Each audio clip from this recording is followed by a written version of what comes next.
Hello everyone, welcome to my legal friend. So in this video we are going to discuss about the Bihar Judiciary Mains examination, which is going to be held on 24th from 24th to 28th of July 2021. In this video we'll discuss about the important do's and don'ts that have been provided under the notification which has been issued by the Bihar Public Service Commission on the 20th of July.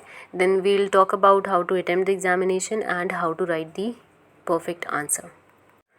So we will quickly see this notification which has been issued by the commission on 20th of July, that is yesterday, regarding the important instructions.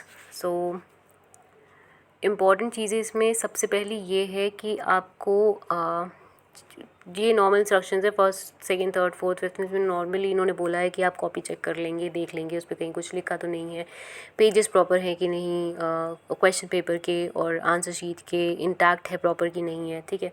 Now the sixth point is very important. यहाँ पर इन्होंने expressly ये mention कर दिया है that you have to use a single ink pen. That means या तो आप ब्लू पेन से लिखें, ठीक है, या फिर ब्लैक. फर्स्ट जो आपको फिल करना होगा एग्ज़ाम जो आपको आंसर शीट मिलेगी उसको फिल करने के लिए डिटेल्स को. ठीक है. उसके बाद जब आप आंसर शीट लिखेंगे उसमें सिर्फ आप एक इंक का इस्तेमाल करेंगे और वो ब्लू इंक होगी. ठीक है. उसके अलावा आप कोई और यूज़ नहीं कर सकते ink. You can not use any other colour. Pencil use नहीं करनी है, ब्लैक पेन यूज़ नहीं करना है, और अगर आप करेंगे तो आपकी कॉपी रिजेक्ट हो सकती है. ठीक है. Subjected to rejection. एक मतलब इन्होंने साफ साफ लिख दिया है कि प्रयोग वर्जित है. इसका मतलब इट इज़ स्ट्रिक्टली प्रोहिबिटेड. तो इस बात का बहुत ख़ास ख्याल रखिएगा. जिन लोगों की आदत होती है ब्लैक और ब्लू पेन से, वो उस चीज़ को ख्याल में रखें कि सिर्फ आपको ब्लू पेन यूज़ करना है. तो आप ब्लू पेन लेकर जाइए और अच्छे अमाउंट में लेकर जाइएगा. अच्छे अमाउंट में इन द सेंस कि 3-4 पेन आप रखिएगा. ओके. Extra pen. ठीक है. और कोई भी हाइलाइटर, कोई भी gel pen, sketch, glitter pen, pencil इत्यादि का प्रयोग वर्जित है. ठीक है. तो कुछ भी आपको हाईलाइट नहीं करना है, कोई भी आपको पेंसिल से मार्क नहीं बनाना है, कोई भी अलग इंक यूज़ नहीं करनी है apart from the blue pen. ठीक है. तो अब जिन लोगों को हाईलाइट करने की आदत है वो ये कर सकते हैं कि आपको जब हाईलाइट करना होगा किसी इंपॉर्टेंट चीज़ को, आप उसको अंडरलाइन कर दीजिएगा ब्लू पेन के साथ, वरना उसके अलावा आप कोई और पेन यूज़ नहीं करिएगा. ठीक है. यूपी में भी सेम यही रूल होता है. You have to use a single ink pen. ठीक है.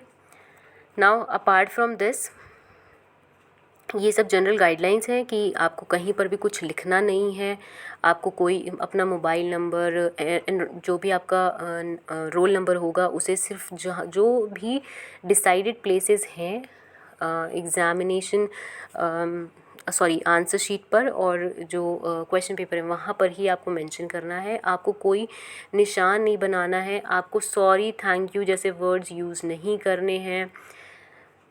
बहुत इंपॉर्टेंट चीज़ ये तो आपको पता ही है कि आपको कोई भी रिलीजियस सिंबल नहीं बनाना होता है, कोई भी ऐसे रिलीजियस वर्ड यूज़ नहीं करना होता है. जो इन्होंने एग्जाम्पल भी लिख दिया है कि श्री गणेश या फिर माँ बाबा, जय माता दी सॉर्ट ऑफ थिंग्स.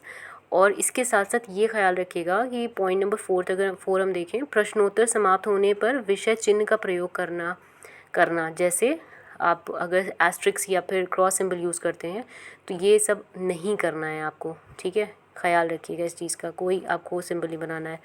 एक चीज़ और बहुत इंपॉर्टेंट, पॉइंट नंबर 6, प्रश्न संख्या को विशेष प्रकार से आकृत घेरा बनाकर चिन्हित करना. यानी कि लोगों की आदत होती है क्वेश्चन नंबर 1 लिख के उसको हाईलाइट कर देते हैं या सर्कल कर देते हैं उसको. ये सब भी आपको नहीं करना है. एक जो प्रॉपर पैटर्न आप लेके चल रहे हैं from question number 1 to question number last जो भी क्वेश्चन होगा आपको उसी पैटर्न को फॉलो करते हुए चलना है. ठीक है. कुछ भी अलग से नहीं दिखना चाहिए वरना कॉपी आपकी रिजेक्ट हो जाएगी. ठीक है.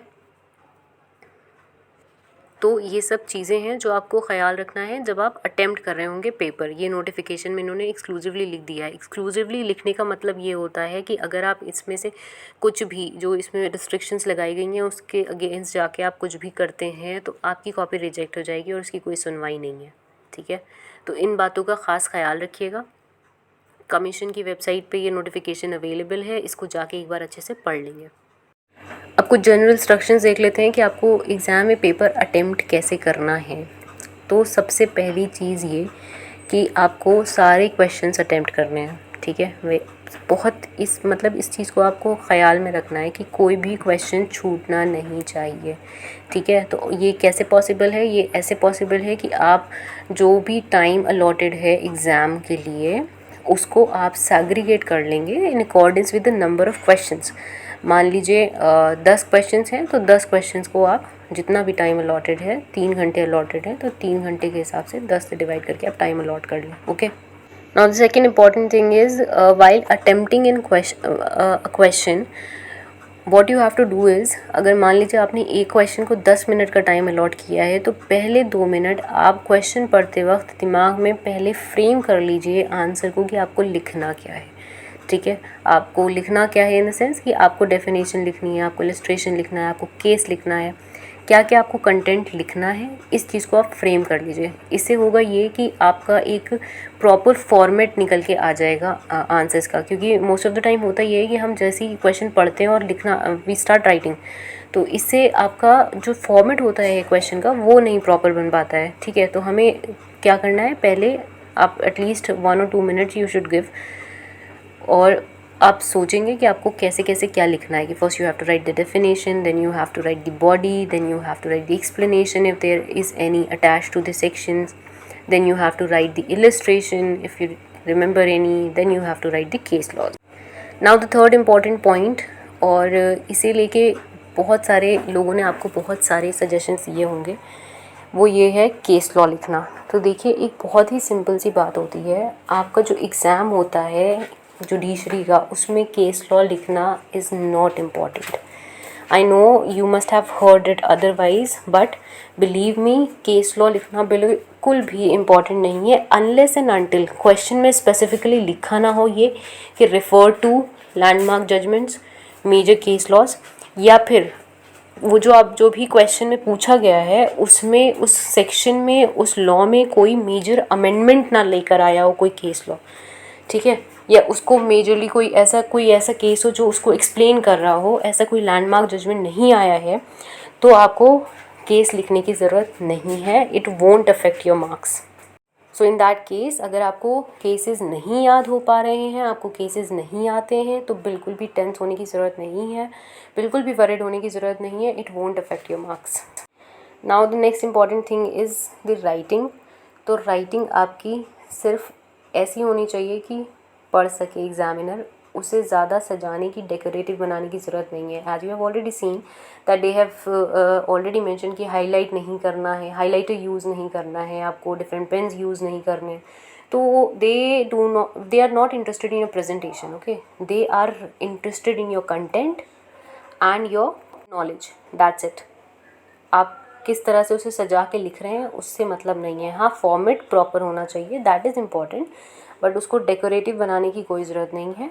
पढ़ सकता है एग्जामिनर, ऐसी राइटिंग है, वेल एंड गुड, बहुत अच्छी बात है, आपको पूरे नंबर मिलेंगे। Now the last and the most important thing, question में कंटेंट क्या क्या होना चाहिए। तो देखिए क्वेश्चन में सबसे पहले आपको प्रोविज़न पता होना चाहिए, एग्जैक्ट डेफिनेशन पता हो ये ज़रूर, लेकिन आपको जो की इंग्रेडिएंट्स हैं उसके बारे में पता होना चाहिए, वो आपको वर्ड्स याद होने चाहिए, की टर्म्स याद होनी चाहिए, वो लिखना ज़रूरी है। And then you have to write the case laws, and as I already said अगर कोई मेजर लैंडमार्क जजमेंट है तो उसे मेंशन करिए, और अगर नहीं है तो it won't affect your marks, okay. बस ये आपके इंग्रेडिएंट्स होने चाहिए, उससे ज़्यादा ना एग्जामिनर एक्सपेक्ट कर रहा है आपसे, ना आपको लिखने की ज़रूरत है, ठीक है।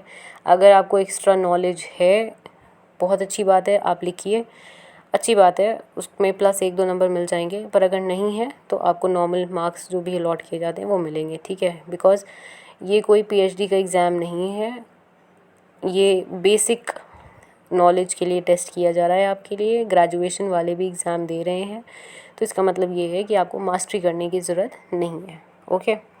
Now lastly this is for GK and science paper specially. देखिए क्वेश्चन में जो भी पूछा गया है उसके बारे में अगर आपको स्लाइटेस्ट हिंट भी है, राइट इट, ठीक है, छोड़ना नहीं, कुछ भी मत छोड़िएगा, ठीक है। अगर आप एक लाइन भी रेलेवेंट लिख देते हैं तो आपको नंबर मिल जाएंगे, 1-2 whatever it is, you will get that number, ठीक है।